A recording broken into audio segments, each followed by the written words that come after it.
একদিকে ট্রাম্পের শান্তির প্রস্তাব, অন্যদিকে পেন্টাগনের এক বোতামে ইরান ধ্বংসের হুমকি। বিশ্ব রাজনীতিতে এই কোন ভয়ঙ্কর খেলা শুরু হলো? তবে কি সত্যি সত্যি পাকিস্তানের মাটিতে বসে ডোনাল্ড ট্রাম্প সই করবেন শতাব্দীর সেরা শান্তি চুক্তি? আর এই যুদ্ধের আগুনেই কি চিরতরে ধ্বংস হয়ে যাচ্ছে দুবাইয়ের জৌলুস? গত 24 দিনে বন্ধ হয়েছে 450টি হোটেল। কেন বিনিয়োগকারীরা দুবাই ছেড়ে পালাচ্ছেন? পর্দার আড়ালে সেই সত্য জানতে ভিডিওটি শেষ পর্যন্ত দেখুন। খবর সংযোগের জিওপলিটিক্যাল নিউজের আজকের ভিডিওতে আমরা এমন কিছু তথ্য ফাঁস করব যা শুনলে আপনি শিউরে উঠতে পারেন। মধ্যপ্রাচ্যের আকাশ এখন একই সাথে যুদ্ধের বারুদ আর শান্তির ধোঁয়ায় আচ্ছন্ন।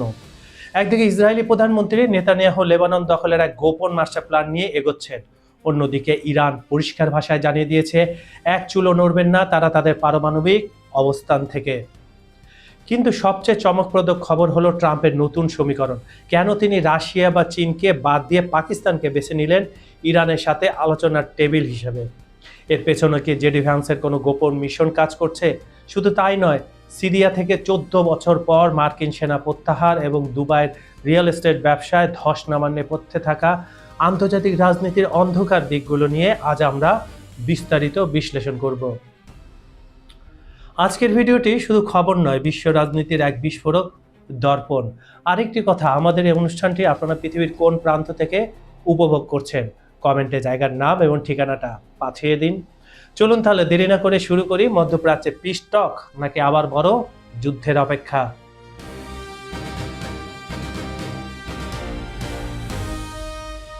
একদিকে মার্কিন প্রেসিডেন্ট ডোনাল্ড ট্রাম্প ইরানের সঙ্গে একটি ঐতিহাসিক শান্তি চুক্তির খুব কাছাকাছি পৌঁছেছেন বলে আশা জাগাচ্ছেন। অন্যদিকে তার প্রতিরক্ষা মন্ত্রী পিট হেগসেট শোনালেন ধ্বংসের বার্তা।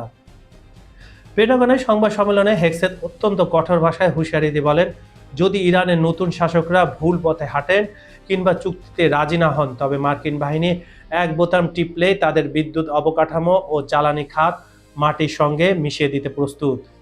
শান্তির আলোচনা আড়ালে এই সামরিক হুমকির ফলে মধ্যপ্রাচ্যের আকাশে এখন একই সঙ্গে যুদ্ধের কালো মেঘ এবং শান্তির আশা দুই ভাসছে।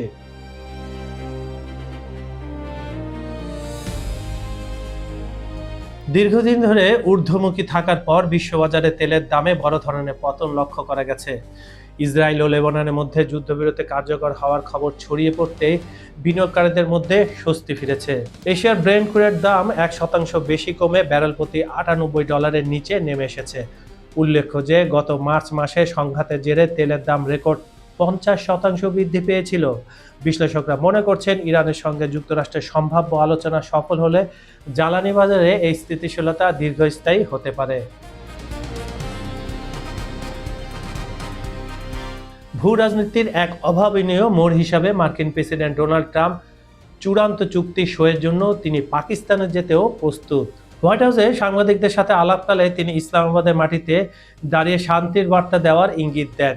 এর আগেই ভাইস প্রেসিডেন্ট জেডি ভ্যান্স একটি প্রতিনিধি দল নিয়ে পাকিস্তানি ইরানি কর্মকর্তাদের সঙ্গে আলোচনা করে এসেছেন। যদিও প্রথম দফার বৈঠকে চূড়ান্ত কোনো ফল আসেনি, তবে দ্বিতীয় দফার বৈঠকটি ইসলামাবাদে হওয়ার জোর সম্ভাবনা তৈরি হয়েছে, যা দক্ষিণ এশিয়াকে কেন্দ্র করে এক নতুন বিশ্ব রাজনীতির ইঙ্গিত দিচ্ছে। শান্তির আশা জাগিয়েও যুদ্ধবিরতি কার্যকর হওয়ার 1 ঘন্টাও পার হয়নি। এরই মধ্যে দক্ষিণ লেবাননে আবারও গর্জে উঠেছে ইসরায়েলি কামান। লেবাননের জাতীয় সংস্থা এনএনএ দাবি করেছে খিয়াম ও দিব্বিন শহরে নির্বিচারে গোলাবর্ষণ ও মেশিনগান দিয়ে হামলা চালিয়েছে ইসরায়েলি বাহিনী। আকাশপথেও চলছে কড়া নজরদারি। যুদ্ধবিরতিকে ইরান স্বাগত জানালেও ইসরায়েলের এই বেপরোয়া আচরণ পুরো শান্তি প্রক্রিয়াকে ভঙ্গুর করে তুলেছে। বাস্তুচ্যুত লেবানিজরা বাড়ি ফেরার চেষ্টা করলেও তাদের মনে এখন শুধু মৃত্যু আর অনিশ্চয়তার ভয়। বিশ্বের সবচেয়ে গুরুত্বপূর্ণ নৌপথ হরমুজ প্রণালী সচল করতে এবার কোমর বেঁধে নেমেছে যুক্তরাজ্য ও ফ্রান্স। তেহরান কার্যত এই পথটি বন্ধ করে দেওয়ায় বৈশ্বিক জ্বালানি সরবরাহ হুমকির মুখে পড়েছে। ব্রিটিশ প্রধানমন্ত্রী কিয়ার স্টারমারের নেতৃত্বে আজ লন্ডনে এক জরুরি বৈঠক অনুষ্ঠিত হওয়ার কথা রয়েছে, যেখানে প্রায় 40টি দেশ অংশ নেবে। এলইসি প্যালেস সূত্রে জানা গেছে, নৌ চলাচলের স্বাধীনতা রক্ষায় একটি প্রতিরক্ষামূলক বহুজাতিক সামরিক মিশন মোতায়েনের বিষয়েও কঠোর সিদ্ধান্ত আসতে পারে এই হাই ভোল্টেজ মিটিং থেকে।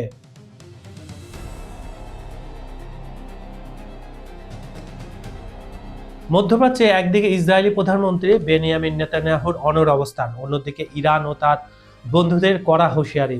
সব মিলিয়ে শান্তি আলোচনা এখন খাদের কিনারায়। এরই মধ্যে দীর্ঘ 14 বছর পর সিরিয়া থেকে মার্কিন সেনা প্রত্যাহার এবং দুবাইয়ের পর্যটন ও রিয়েল এস্টেট খাতে ধস নামার মতো চাঞ্চল্যকর সব তথ্য সামনে আসছে। ইসরায়েলি প্রধানমন্ত্রী বেনিয়ামিন নেতানিয়াহুর মূল লক্ষ্য এখন কোনোভাবেই শান্তি স্থাপন নয়, বরং শান্তি আলোচনার আড়ালে লেবানন ফ্রন্টে যুদ্ধ দীর্ঘায়িত করা। যেটা আমরা দেখলাম, যুদ্ধবিরতি হলো লেবাননের সাথে, তার 1 ঘন্টার মধ্যে আবার হামলা। অভিযোগ উঠছে তিনি মূলত দক্ষিণ লেবাননের বিশাল ভূখণ্ড দখল করে সেখানে একটি স্থায়ী বাফার জোন তৈরি করতে চাইছেন। বর্তমানে ইসরায়েল লেবানন সীমান্তের 8 কিলোমিটার এলাকা নিয়ন্ত্রণ করছে, যেখানে কোনো সাধারণ মানুষের বসতি নেই।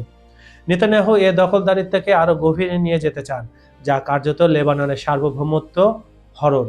এদিকে শান্তি আলোচনার টেবিলে মার্কিন প্রেসিডেন্ট ডোনাল্ড ট্রাম্পের একটি টুইট নতুন করে আলোচনার জন্ম দিয়েছে। তিনি দ্রুত মধ্যপ্রাচ্যের একটি স্থায়ী শান্তি চুক্তি দেখতে চান। তবে সবচেয়ে চমকপ্রদ খবর হলো পাকিস্তানের মতো দেশকে এই শান্তি প্রক্রিয়ার প্রভাবশালী পক্ষ হিসেবে বেছে নেওয়া। ধারণা করা হচ্ছে ওয়াশিংটনের সাথে পাকিস্তানের সুসম্পর্ক এবং এই অঞ্চলে তাদের সামরিক প্রভাবকে কাজে লাগিয়ে ট্রাম্প একটি ভিন্ন কৌশল অবলম্বন করছেন, যেখানে রাশিয়া বা চীনের মতো পরাশক্তিগুলোকে কিছুটা আড়ালে রেখে পাকিস্তানকে সামনে আনা হচ্ছে। ইরানি প্রতিনিধি দল পাকিস্তান সফরের পর অত্যন্ত সিরিয়াস অবস্থান নিয়েছে। দেশটির নিরাপত্তা কাউন্সিলও স্পিকার স্পষ্টভাবে জানিয়ে দিয়েছেন তাদের পারমাণবিক কর্মসূচি বা নিউক্লিয়ার এজেন্ডা কোনোভাবে আলোচনার টেবিলে আসবে না। ইরান শুধু হরমুজ প্রণালী নিয়ে এই আলোচনা শেষ করতে চায় এবং তাদের যে 10 দফা ছিল, ইরান 10টি নির্দিষ্ট পয়েন্টের উপর ভিত্তি করে শান্তি আলোচনা অংশ নিতে চায়, যার একটিও পূরণ না হলে তারা কোনো ছাড় দেবে না। বিশেষ করে লেবানন ইস্যুকে পাশ কাটিয়ে কোনো শান্তি চুক্তি যে সম্ভব নয় তা ইরান স্পষ্ট করে জানিয়ে দিয়েছে, কারণ ইরান বারবার বলছে লেবানন এবং ইরান একই আত্মার দুইটি দেশ। সিরিয়া থেকে মার্কিন বিদায় ও রাশিয়ার সতর্কতা। দীর্ঘ 14 বছর পর সিরিয়া থেকে মার্কিন সেনা প্রত্যাহার একটি বড় ঘটনা। অভিযোগ রয়েছে সিরিয়ার প্রাকৃতিক সম্পদ লুট শেষে এখন তারা তুরস্কের দিকে মনোযোগ দিচ্ছে। এদিকে রুশ গোয়েন্দা সংস্থা ইরানকে সতর্ক করেছে 82তম ব্রিগেডের কমান্ডো এবং আরব সাগর ও ওমান উপসাগরে মোতায়েন থাকা মার্কিন নেভেল ফ্লিট একটি গ্র্যান্ড ইনভেশন বা বড় ধরনের হামলার ছক কষছে। এরই প্রতিক্রিয়ায় ইরান তার বাহিনীকে নির্দেশ দিয়েছে কোনো বিদেশি সেনা ইরানের মাটিতে পা রাখলে তাকে যেন জীবিত ফেরত যেতে না দেওয়া হয়। মধ্যপ্রাচ্যে সংঘাতের সবচেয়ে বড় ভয়াবহ প্রভাব পড়েছে দুবাইয়ের অর্থনীতিতে। গত 40 দিনে দুবাইয়ের প্রায় 450টি মাঝারি মানের হোটেল বন্ধ হয়ে গেছে। পর্যটন না থাকায় এ খাতটি এখন ধ্বংসের মুখে। পরিস্থিতি সামাল দিতে দুবাইয়ের স্টেট ফান্ড থেকে সাহায্যের প্রয়োজন হলেও আন্তর্জাতিক বিনিয়োগকারীরা মুখ ফিরিয়ে নিচ্ছেন। সবচেয়ে আশঙ্কার কথা হলো দুবাইয়ের প্রাণ হিসাবে পরিচিত রিয়েল এস্টেট বিজনেস থেকে বিনিয়োগকারীরা টাকা তুলে নিচ্ছেন। ভারত, ইউরোপ ও আমেরিকার বিনিয়োগকারীরা তাদের অর্থ সিঙ্গাপুর বা হংকংয়ের মতো নিরাপদ স্থানে সরিয়ে নিচ্ছেন। ব্যাংক থেকে বড় অঙ্কের টাকা উত্তোলনে কড়াকড়ি আরোপ করা হয়েছে এবং অনেক ক্ষেত্রে অ্যাকাউন্ট ফ্রিজ করে দেওয়া হচ্ছে। এর ফলে সেখানে কর্মরত হাজার হাজার অভিবাসী, বিশেষ করে বাংলাদেশি কর্মীদের ভবিষ্যৎ এখন চরম অনিশ্চয়তার মুখে। একদিকে যুদ্ধের ময়দানে অস্ত্রের গর্জন, অন্যদিকে মধ্যপ্রাচ্যের অর্থনৈতিক হাব, দুবাইয়ের পতন, সব মিলিয়ে এক চরম ক্রান্তিকাল পার করছে এই অঞ্চলটি। আমেরিকা যদি তার একগুঁয়েমি না ছাড়ে এবং ইসরায়েল যদি দখলদারিত্ব অব্যাহত রাখে, তবে এই সংঘাত পুরো বিশ্বের অর্থনীতিকে পঙ্গু করে দিতে পারে। বন্ধুরা, মধ্যপ্রাচ্যের এই দাবার বোর্ডে চাল এখন চূড়ান্ত পর্যায়ে রয়েছে। একদিকে শান্তির সাদা পতাকা হাতে ট্রাম্পের পাকিস্তান যাত্রা, অন্যদিকে পেন্টাগনের আঙুল পারমাণবিক বোতামে। কিন্তু প্রশ্নটা অন্য জায়গায়, যে দুবাইকে আমরা বিশ্ব অর্থনীতির স্বর্গ বলতাম, সেই সোনার হরিণ কি তবে মরুভূমির বালিতে মিশে যাচ্ছে? বিনিয়োগকারীরা কি তবে জেনে গেছেন এমন কিছু যা আমরা এখনো জানি না?